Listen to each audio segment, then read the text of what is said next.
नमस्कार। मैं doctor BP Dixit. आप देख रहे हैं लोक दर्शक।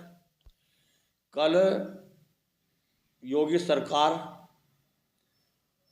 की कैबिनेट की बैठक हुई, जिसमें कुल 31 प्रस्ताव पेश किए गए, जिनमें से 30 पास हुए हैं।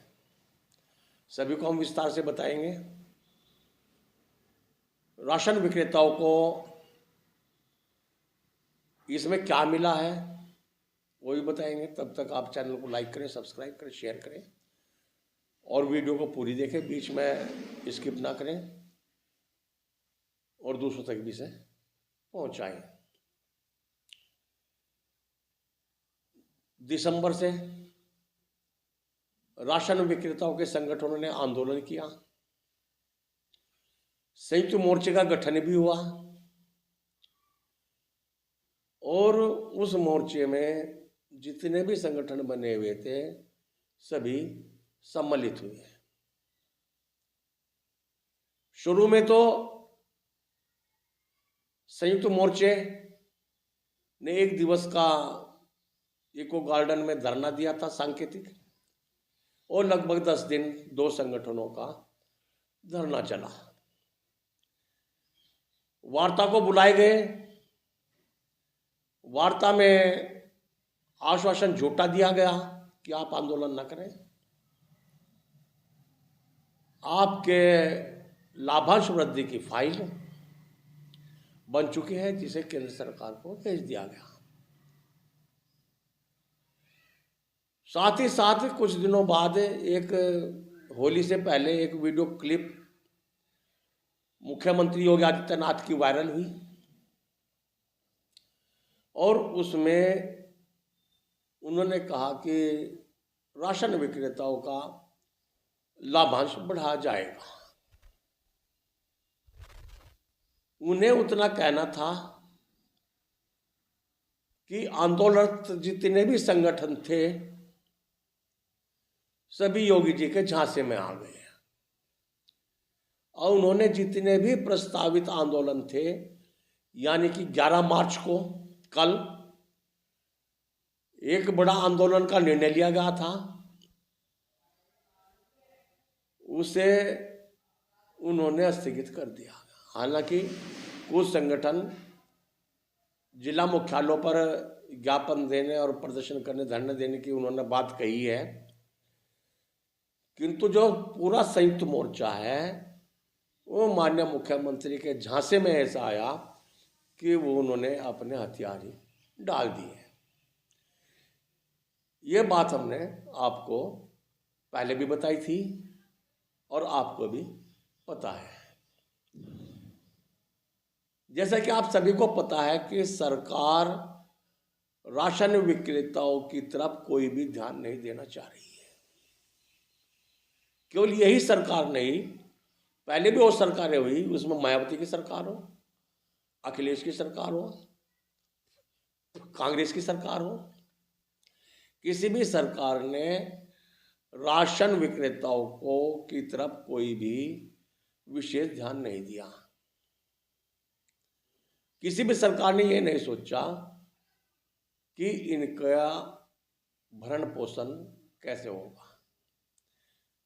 हालांकि सुधार के ऊपर नए नए नियम रोजाना थोपे जा रहे हैं। अभी राशन कार्डों को खत्म करके उन्हें डिजिटल बनाया जा रहा है, कैशलेस बनाया जा रहा है,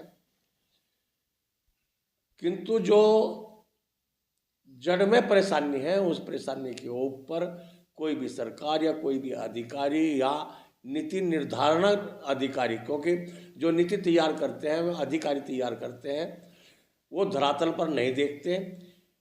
अपने एसी में बैठ करके, ऑफिस में बैठ करके वहाँ पर नीति तैयार करते हैं, वहाँ पर स्कीम तैयार करते हैं, जिसका खामियाजा राशन विक्रेताओं को ही भुगतना पड़ता है।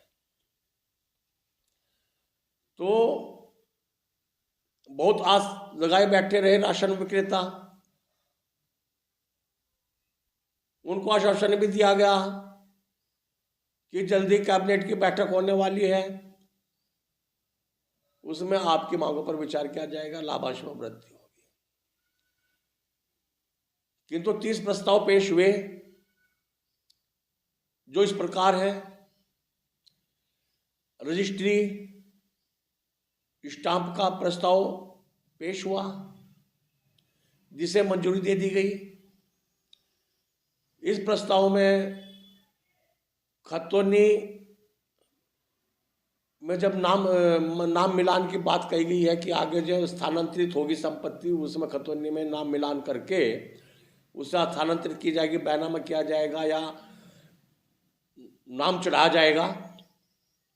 दूसरा प्रस्ताव परिवहन का था, परिवहन संबंधी, जिसमें मुख्य रूप से बात कही गई कि जो ओला उबर गाड़ियां चल रही हैं उनका रजिस्ट्रेशन अनिवार्य कर दिया गया। 2500 रुपये उसके आवेदन शुल्क है।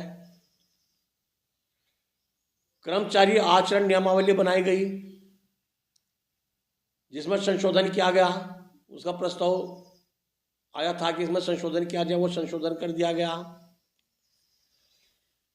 आवास योजना में ओटीएस वन टाइम सेटलमेंट, जैसा कि सरकारी आवास योजना चलती है वो किस्तों पर चलती है, तो उसमें कुछ लोग किस्तों पर नहीं दे पाते, तो उसमें प्रस्ताव आया कि यदि कोई वन टाइम सेटलमेंट करना चाहता है तो उसे एक मुश्त राशि, एक बार की राशि देना चाहता है तो वो इस प्रस्ताव को मंजूरी मिली है।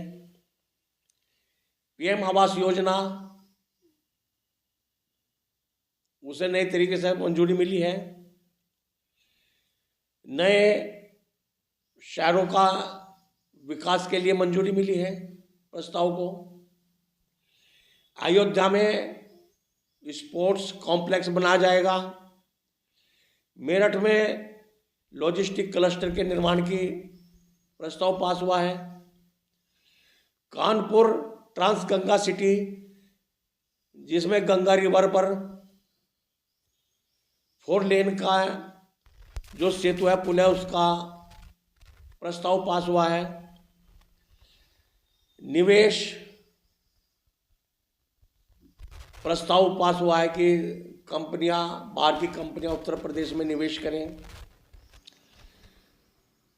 इसमें निवेश को प्रोत्साहन देने का प्रस्ताव पास हुआ है। शिक्षकों को कैशलेस चिकित्सा की सुविधा देने का प्रस्ताव पास हुआ है। क्रिकेट एसोसिएशन में ग्रीन पार्क बनाने का प्रस्ताव पास किया है। डेयरी प्लांट की स्थापना, खनन व ई नीलामी, लखवार और रेणुका बांध परियोजना, भिक्षावृत्ति निषेध, अब भिक्षावृत्ति एक अपराध माना जाएगा उत्तर प्रदेश में, और उपभोक्ता संरक्षण। उपभोक्ता संरक्षण का आप सभी जानते हैं कि यदि किसी उपभोक्ता के साथ कोई व्यापारी या कोई कंपनी जो खरीद फरोख्त करती है, सेवाएं देती है, उसमें वो धोखाधड़ी करती है, तो उसको मजबूत करने के लिए उपभोक्ता संरक्षण के प्रस्ताव को यह मंजूरी दी गई है। किंतु राशन विक्रेताओं के लाभांश वृद्धि या मांग वृद्धि में कोई भी प्रस्ताव पेश नहीं हुआ, जिसका उत्तर प्रदेश के राशन विक्रेता काफी लंबे समय से इंतजार कर रहे थे। पहले भ्रम की स्थिति पैदा की गई। अधिकारियों ने, यहाँ तक कि खाद्य राज्य मंत्री ने भी झूठा आश्वासन दिया कि फरवरी में जो बजट पेश होगा उसमें राशन विक्रेताओं के लाभांश में वृद्धि की जाएगी। 120-25 रुपए की फाइल का आश्वासन दिया कि फाइल बनी हुई है। जब आंदोलनकारी संगठनों को वार्ता के लिए बुलाया गया, अधिकारियों ने वहां पर भी झूठा आश्वासन दिया गया और माननीय मुख्यमंत्री योगी ने भी राशन विक्रेताओं को लॉलीपॉप पकड़ा दिया। तो अब सवाल इस बात का है कि क्या अपनी मांगों के समर्थन में कोटेदार जागरूक होंगे या सरकार से दो हाथ करने के लिए वह तैयार होंगे, या राशन विक्रेता या उनके जो संगठन हैं उनके हौसले पस्त हो गए हैं। तो ये समय बताएगा। इस प्रश्न का उत्तर हम समय के ऊपर छोड़ देते हैं।